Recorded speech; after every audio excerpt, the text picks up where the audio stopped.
Internet, Eric here. Well, it's March, and what do horror fans normally watch in March when they're desperate for something to watch? They watch the Leprechaun series. I've reviewed the first one. First one is in my playlist for You Hate It, I Don't, so if you're wondering what I think about that, go check that one out. What I'm going to try to do this month, if I can do it, I'm going to try to review as many of the Leprechaun sequels as I can. If I survive, because they're known for being notoriously crappy. But I like a lot of shitty films, so who knows?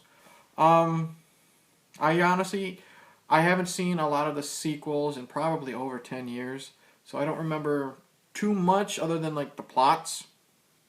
So I'm going to have to rewatch them, give a fresh opinion, and who knows where that will lead me. You know, it could be someplace good, it could be someplace horrible. Today, I just watched it a couple days ago. Today I'm going to talk about Leprechaun 2. Leprechaun 2 came out in 94, I believe. Once again stars Warwick Davis as the killer leprechaun and is directed by Rodman Flender. Don't know. New to my channel, I do plot spoilers when I discuss films, but again, it's fucking Leprechaun 2, so are you really that worried? Probably not.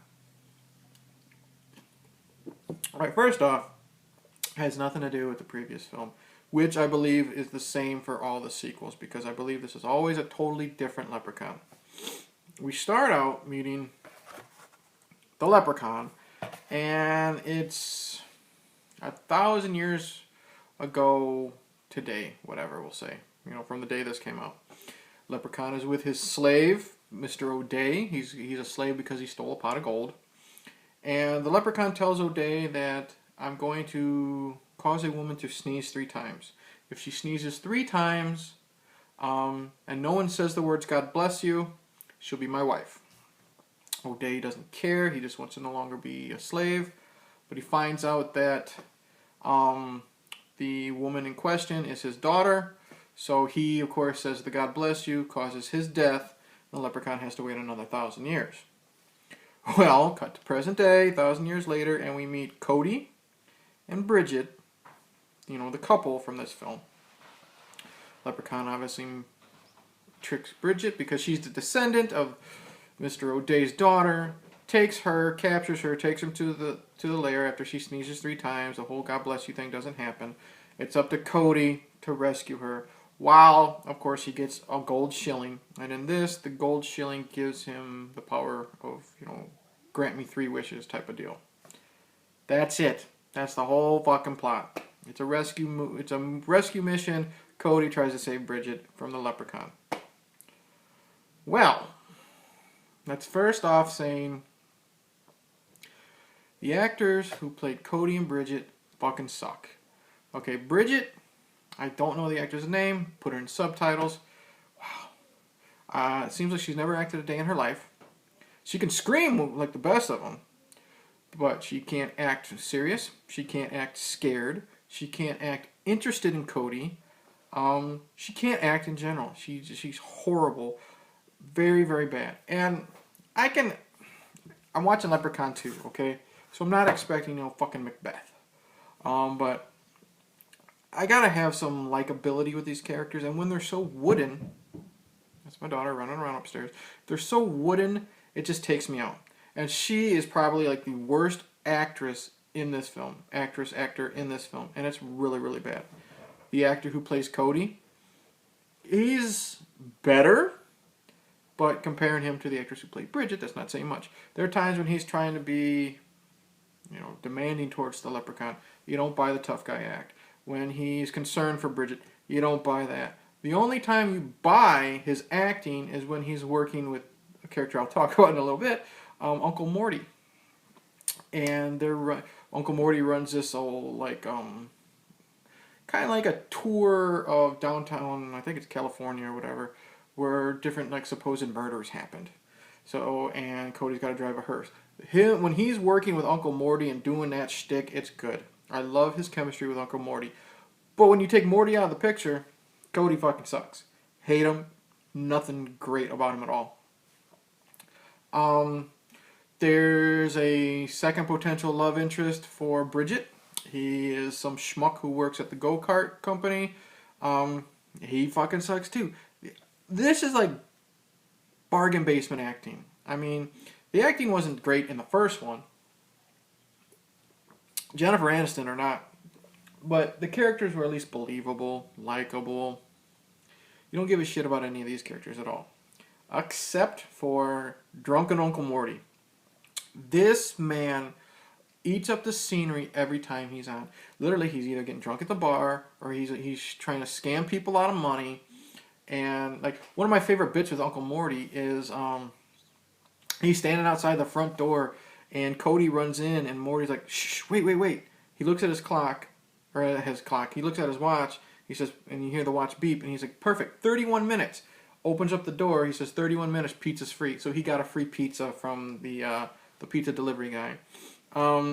Just the scams he's running with the like I said, the hearse business, the spooky places around town business. Love him. When he's trying to get Cody out of jail because Cody gets framed for like the murder of the love interest killed by the Leprechaun. He's great. There's a scene where Uncle Morty is challenging the Leprechaun to a drinking contest at the bar. Leprechaun's downing fucking whiskey. And Morty's got a little concoction that's basically just soda and water. So that's great scene. Very funny. Warwick Davis as the Leprechaun.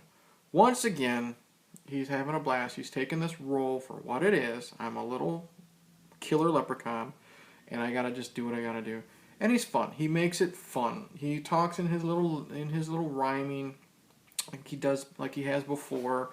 There's a little more comedy to it, and it works. He just takes a shit role, and he makes it fun to watch. I mean. And he's also very disgusting here. There's the scene where he has kidnapped Bridget, and he's got her wrapped up in a chain. He wrapped up in like a burlap sack. And he's talking about how she's going to carry his litter of leprechauns, and he's like trying to be disgusting, seducing. Like he cuts a slit down her burlap sack and opens it up so he can like rub her belly and stuff like that. And he dumps like the gold on her so they can have sex on the pile of gold. And it's just very disgusting. And then he does the whole, it's in the trailer, he says, kiss me, I'm Irish.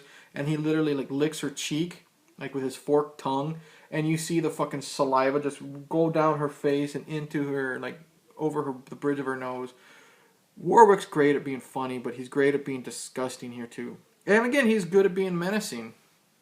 Some little ad libs here when he kills the potential love interest, the guy I said who works at the go-kart place. It's some shitty editing job. Bridget, it's not really Bridget, is seducing what's his face to come into the garage, and she takes off her shirt, and you get the bad edit. You can tell the actress did not want to do a nude scene, which is fine, but you get the bad edit where you see just right here and the actress right there, and then you quickly cut to just the boobs and then back up to the same shot so you can tell it's not the same actress. And he's killed in an interesting way. And I love how after that guy's dispatched, we go back to the Leprechaun, and he's talking in Bridget's voice, and he basically says, was it as good for you as it was for me? And then he goes, licks his lip. That's kind of cool. I really enjoyed that.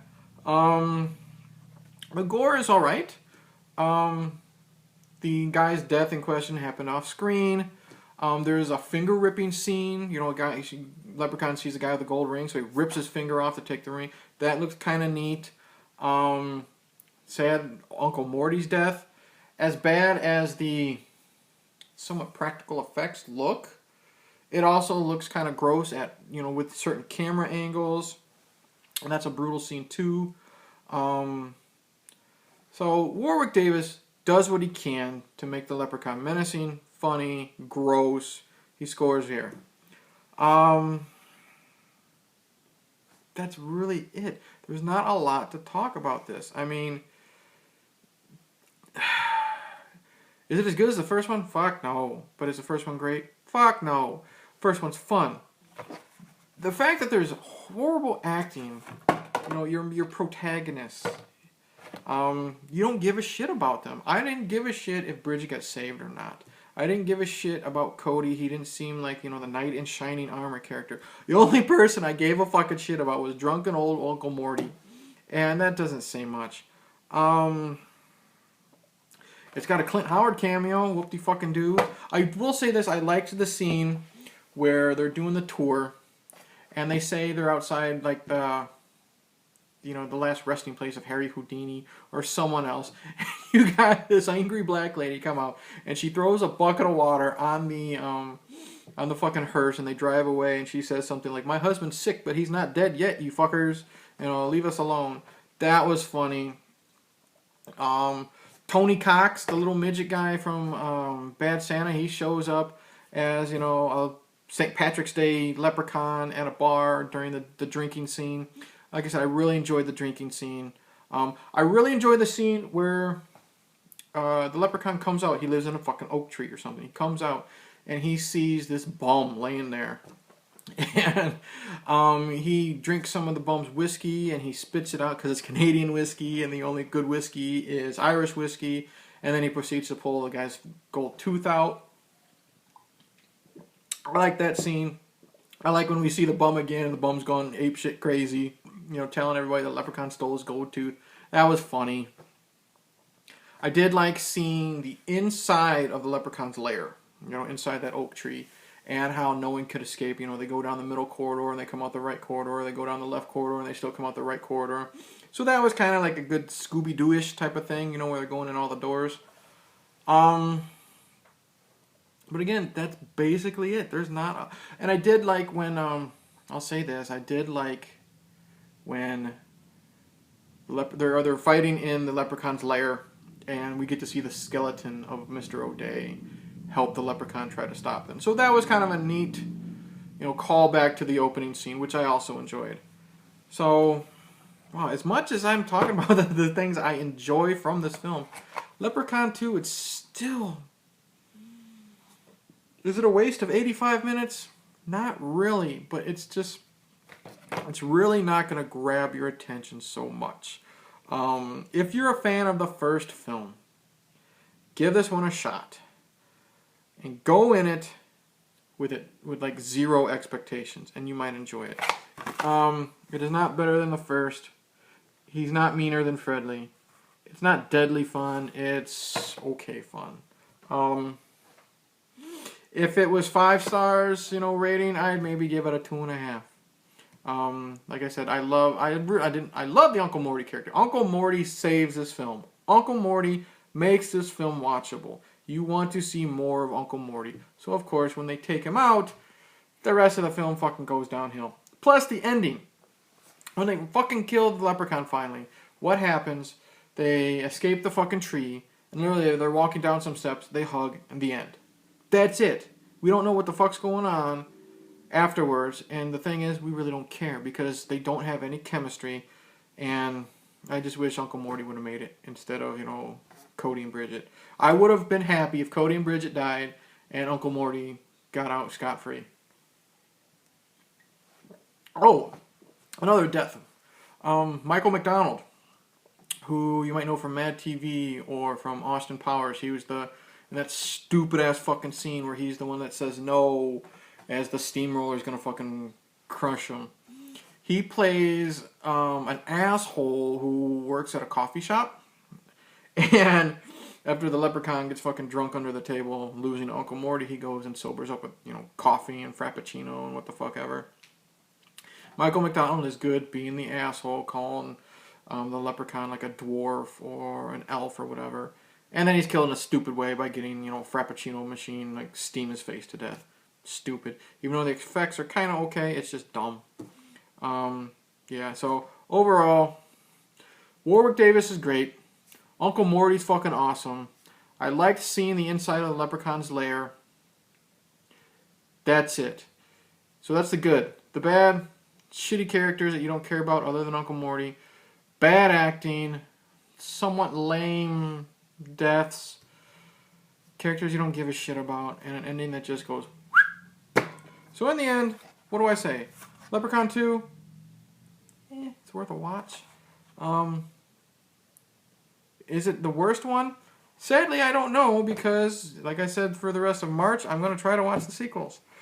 I remember enjoying Leprechaun 3 when he goes to Vegas. I know Leprechaun 4 is supposedly the worst one of the bunch. And there's also the one where he goes to the hood. But who knows if I'll survive them all this month.